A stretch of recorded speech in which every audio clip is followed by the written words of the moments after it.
After Zach Kreger's solid horror debut, Barbarian, I was excited to see his follow-up, Weapons. This is one of the most anticipated horror releases of this year. When an entire classroom besides one boy disappears, a town is left reeling and needs to unravel this strange event. At the beginning, it's a scary mystery and has a very intriguing setup.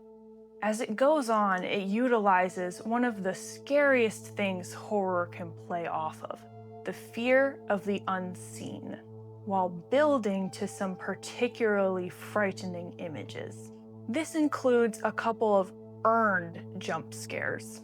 I'm not a jump scare hater by any means, because I can always appreciate a well-crafted one. This film has some interesting genre changes, as it goes from something like a character-driven crime drama to a suburban fairy tale, playing off of one of humanity's oldest fears, children in peril.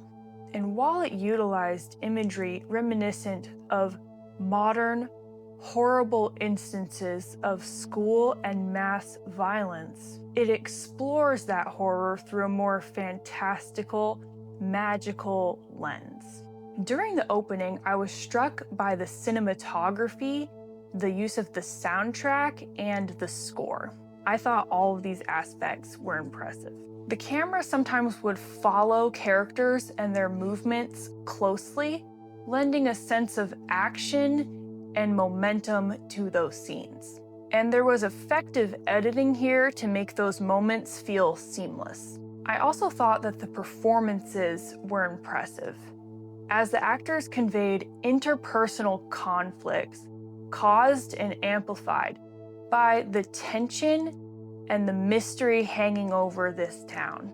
I liked the setting of the suburbs and some of the imagery that could be evoked as a result of this. The horror of rigidity and isolation. Suburban houses, everyone in their personal cars, and students sitting at their desks. It also uses modern technology like Ring doorbell cameras to comment on surveillance, and portrays people looking through their house and car windows to invoke themes of voyeurism, conveying a sense of community distrust and paranoia.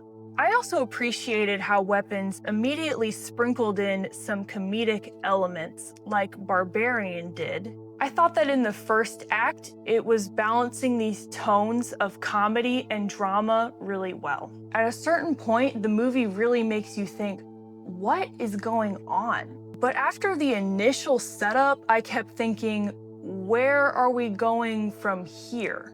And to be honest, I didn't really love where we ended up.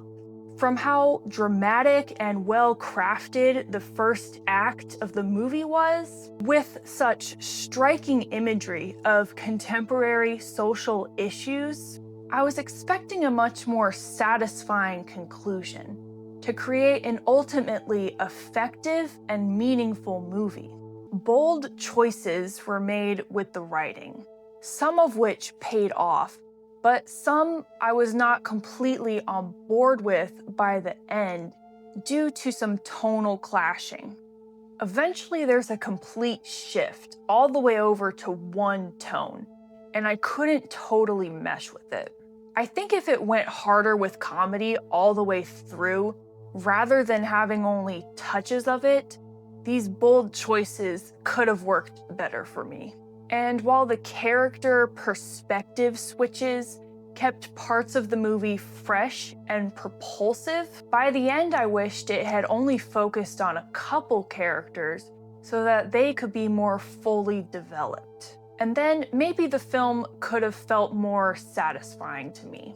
I think maybe it needed to have a more effective screenplay that remained strong all the way through and paid off on the beginning's great setup to make me care about the movie as a whole. At the end of the day, I think it is a good film and you should see it, even though for me, it didn't come together in all the ways I hoped it would. So that concludes my thoughts on weapons. You can comment and let me know what you think, and you can also subscribe to my channel to see more from me in the future. Thank you for watching.